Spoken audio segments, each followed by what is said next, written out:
Valeu, Fabrício. A gente vai girando as nossas equipes, mais um chamado da Europa. O correspondente Luca Bassani traz para a gente a informação de que 7.000 soldados receberam hoje uma ordem de mobilização para intensificar a segurança na França. A medida do presidente Emmanuel Macron vem um dia depois de um professor ter sido esfaqueado no país. O Luca vai trazer para a gente os detalhes ao vivo, direto de Munique, na Alemanha. Ou seja, os países europeus estão muito preocupados, né, Luca, com possíveis desdobramentos, possíveis repercussões da guerra que acontece no Oriente Médio, né? É isso mesmo, Vitor. Nós percebemos que durante os últimos dias o alerta subiu, principalmente aqui na Alemanha, na Itália e também na França, com medo de que o conflito no Oriente Médio também radicalize as populações muçulmanas que já vivem naturalmente aqui na Europa. Na França, inclusive, ontem tivemos um ataque islamista, um ataque terrorista islâmico contra um professor que foi esfaqueado por um jovem de 20 anos que gritou Allahu Akbar antes de cometer o ato criminoso, que na língua árabe significa Allah é o maior. Nesse sentido, os alertas subiram ao nível máximo, inclusive o Museu do Louvre, o maior museu da França, foi fechado temporariamente há pouco por conta de ter recebido também alertas sobre possíveis ataques terroristas nesta localidade. Nós vemos que a França mobilizou 7.000 soldados, o ministro do interior da França ainda disse que analisa o fato que aconteceu ontem, essa morte desse professor, para ver se tem alguma relação direta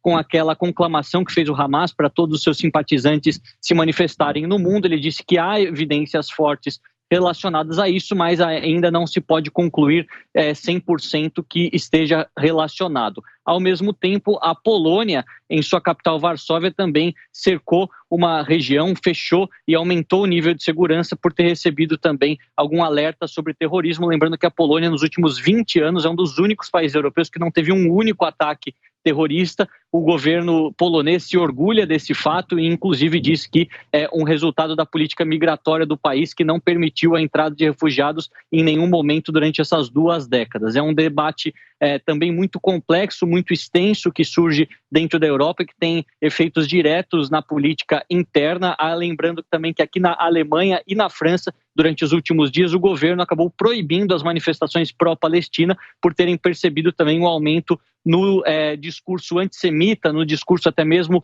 nazista de algumas dessas manifestações, pedindo para que os judeus fossem exterminados, gás nos judeus, fazendo referências tenebrosas à época da Segunda Guerra Mundial, onde mais de 6 milhões de judeus foram exterminados dentro da Europa durante aqueles anos da Segunda Guerra Mundial. Nós vamos ficar acompanhando, vendo se há outras manifestações em relação a isso, mas é um drama que também os países europeus tentam mitigar, considerando toda a velocidade que isso tem acontecido, tanto no Oriente Médio, como as pessoas têm se manifestado agora, principalmente com a facilidade das redes sociais. Todos os lados e toda essa polarização também é facilmente construída, o que é sempre um drama para os governos internos que tentam combater o radicalismo.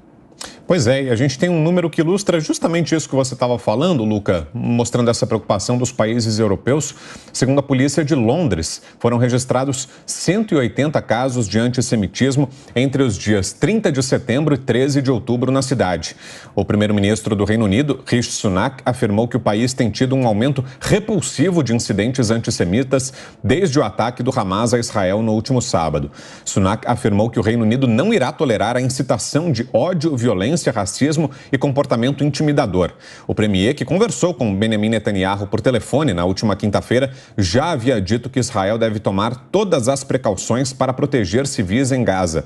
Sunak também assinou uma emenda no parlamento britânico, aumentando o financiamento para a proteção de instituições judaicas no Reino Unido. E só para fechar então, Luca, já que você está falando da Alemanha, que, como você mesmo citou, tem essa carga histórica terrível, né? E aí há uma preocupação ainda maior com possíveis incidentes antissemitas. Como é que isso é sentido no dia a dia? Como é que a população lida com isso? E você sentiu, de fato, um aumento desse temor, Luca, desde sábado passado, com o ataque do Hamas a Israel? Rapidinho, por favor, Luca.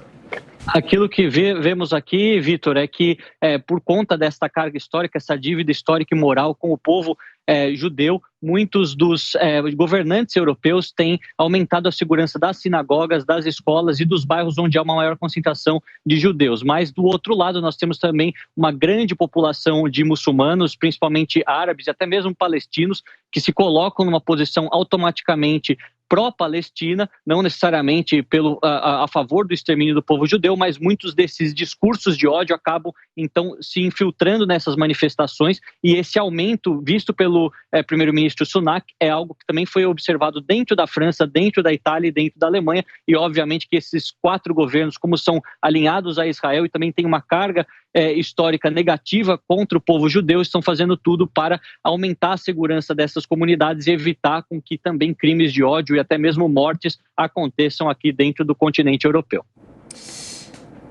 Então, Luca Bassani, ao vivo, trazendo para a gente as informações direto da Europa, ao vivo, direto de Munique, na Alemanha. Obrigado mais uma vez, Luca, pelas informações. Boa tarde para você. A gente volta a conversar daqui a pouco.